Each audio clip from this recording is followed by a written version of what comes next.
संकल्प है, बहुत कठिन है वो।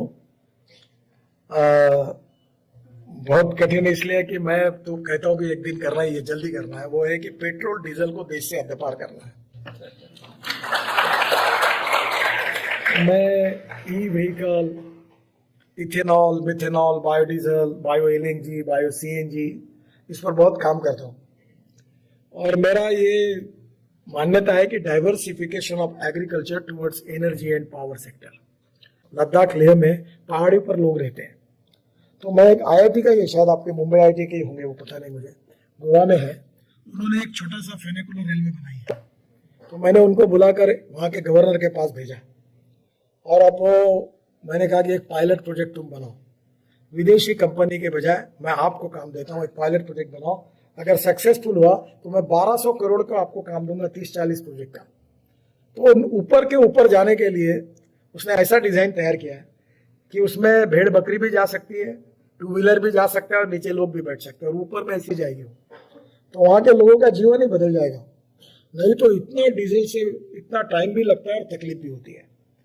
तो बहुत जगह mass rapid transport on electricity. अभी बंगलोर में मैं गया था, इतना बंगलोर में ट्रैफिक जाम है, इतना पोल्यूशन है। तो मुख्यमंत्री को मैंने कहा कि मैंने हमारे यहाँ एक प्रेजेंटेशन रॉफल मेयर करके कंपनी ऑस्ट्रिया की, वो हवा में चलने वाली डबल डेकर बस थी, मुंबई में ऐसी चाहिए, और वो बनाने के लिए हम लोग स्टडी कर रहे हैं। तो वो डबल डेकर बस है, 200 लोग ऊपर के ऊपर हवा में जाएंगे, जैसे ये पवे के पहाड़ से ऊपर निकल के नरीमन पॉइंट तक ऊपर के ऊपर जाएंगे। तो ये एकदम आपको आसानी होगी, समय बचेगा। तो ये जो नई नई टेक्नोलॉजी आई है ट्रांसपोर्ट सेक्टर में, उसमें आपकी मदद चाहिए। मैं कुछ दिन पहले मुंबई आया था, मुंबई में मैंने डबल डेकर इलेक्ट्रिक बस की शुरुआत की। अब आपको तो इलेक्ट्रिक में हमारे देश में 1.5 लाख बसेस है, और इलेक्ट्रिक की बस, अभी डीजल की बस जो बेस की चलती है उसकी पर किलोमीटर कॉस्ट 115 रुपए पर किलोमीटर है, और इलेक्ट्रिक बस जो 5,500 बसेस का हमने भी टेंडर बुलाया था, उसमें नॉन एसी बस का 39 रुपीज पर किलोमीटर और एसी बस का 41 रुपीज पर किलोमीटर। अच्छा, डीजल के बस में डीजल की चोरी होती है, इलेक्ट्रिक बस में चोरी करने का कोई चांस नहीं। अच्छा, टिकट के भी सिस्टम को ऐसा बना दिया कि एक तो मोबाइल फोन पे या कार्ड पर, तो वो टिकट कंडक्टर कभी टिकट काटता ही नहीं था, वो जेब में पैसा रखते थे। तो सब लॉसेस में है। तो मुझे लगता है कि अभी देश में अगर ठीक से हुआ तो 10 लाख बसेस लगेगी इलेक्ट्रिक की, double decker, air condition, luxury buses. अब धीरे धीरे उसके चार्जिंग के, मैं जब पहले ये बात करता, लोग बोलते थे रास्ते में गाड़ी बंद हो गई इलेक्ट्रिक की, तो कैसे करेंगे, और दुनिया भर के सवाल पूछते थे। अब कोई नहीं पूछता, अब वो सक्सेस हो गया। अभी हमारे देश में टाटा के इलेक्ट्रिक कार के लिए 1 साल की वेटिंग लिस्ट है। अब लोग मेरे पास आते, तुम्हारी चिट्ठी दो और आउट ऑफ टर्न हमको गाड़ी मिला के दो। अब वो पॉपुलर हो गया, इलेक्ट्रिक पॉपुलर हो गया। अभी एलएनजी का ट्रक मैंने लॉन्च किया पुणे में, उसमें 50% डीजल की तुलना में बचत है, और एक इसमें वो 1400 किलोमीटर चलता है। ब्लू एनर्जी करके कंपनी है, उनका पुणे में मैंने ट्रक लॉन्च किया। अभी मर्सिडीज की इलेक्ट्रिक कार लॉन्च की। अब सब गाड़ियां बदल रही, जो नहीं बदले वो नुकसान ही कर रहे, उनका सेल कम हो गया। और आने वाले समय में ग्रीन हाइड्रोजन या ऐसा फ्यूल होगा कि जो हमारी इंडस्ट्री में केमिकल, फर्टिलाइजर, स्टील, सब इंडस्ट्री के काम में आएगा। हम हाइड्रोजन को एक्सपोर्ट कर सकेंगे। हमारी बसेस आ गई है, मेरे पास कार है हाइड्रोजन की दिल्ली में, उसका नाम है मिराई। जापान में मिराई का अर्थ होता है भविष्य, फ्यूचर। इतनी सुंदर कार है कि मर्सिडीज जैसी कंफर्टेबल है, और मैं हाइड्रोजन भर के फरीदाबाद से इंडियन ऑयल लेबोरेटरी से लाता हूँ, बहुत सुंदर है। और अभी मेरे पास फ्लेक्स इंजन की भी कार है टोयोटो की, जो 100% बायो इथेनॉल पे चलती है। मेरी आग्रह पर बजाज, टीवीएस और हीरो, इन्होंने मोटरसाइकिल और स्कूटर तैयार की 100% बायो इथेनॉल पर।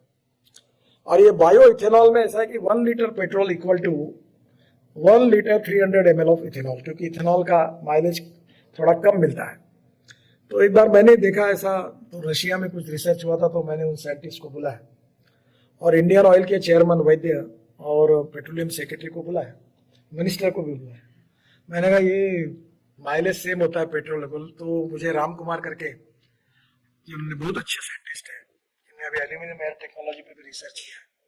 तो उन्होंने कहा कि सर ये अच्छी आइडिया है, पर मुझे असंभव लगती है। तो मैंने कहा ये इनका सुन लो, प्रयोग करो, गाजर की पुंगी है, बच सकती तो बजाओ, नहीं तो खा लो और छोड़ो। आपको ताज्जुब होगा, 3 महीने के बाद उन्होंने मुझे रिपोर्ट दिया कि ये सक्सेसफुल है। तो अभी इथेनॉल का माइलेज पेट्रोल के बराबर है। इथेनॉल का 7 रुपए लीटर और पेट्रोल 110 रुपए लीटर। तो ग्रीन फ्यूल है, पोल्यूशन नहीं के बराबर है।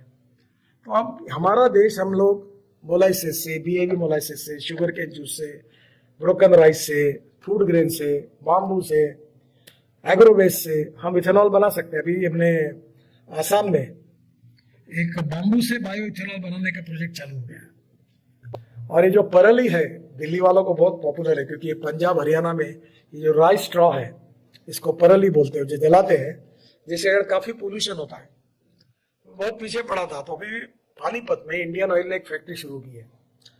150 ton per day bio bitumen बनता है परली से, और 1 लाख लीटर बायो इथेनॉल बनता है। अब परली से 5 टन और परली से 1 टन बायो सीएनजी बनता है। उसके भी 15-20 प्रोजेक्ट आ गए।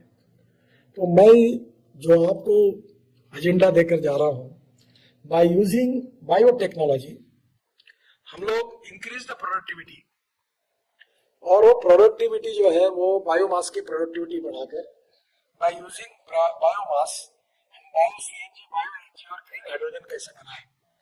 और हमारा किसान में हर जगह पर कुआं है, किसान के घर में तो पानी है, वहां godown pre cooling plant cold storage डाल देगा, तो उससे उसको पावर, सोलर पावर मिलेगी, और वहीं से इलेक्ट्रोलाइजर लगाकर ग्रीन हाइड्रोजन तैयार करेगा, तो उसका एक गैस स्टेशन तैयार हो जाएगा।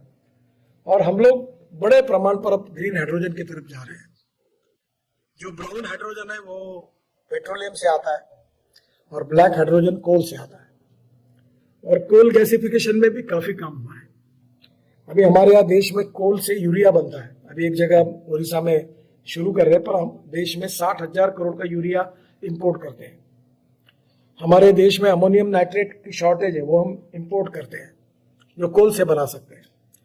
कोल से डीएमई बनता है, जो हम एलपीजी में ऐड कर सकते हैं।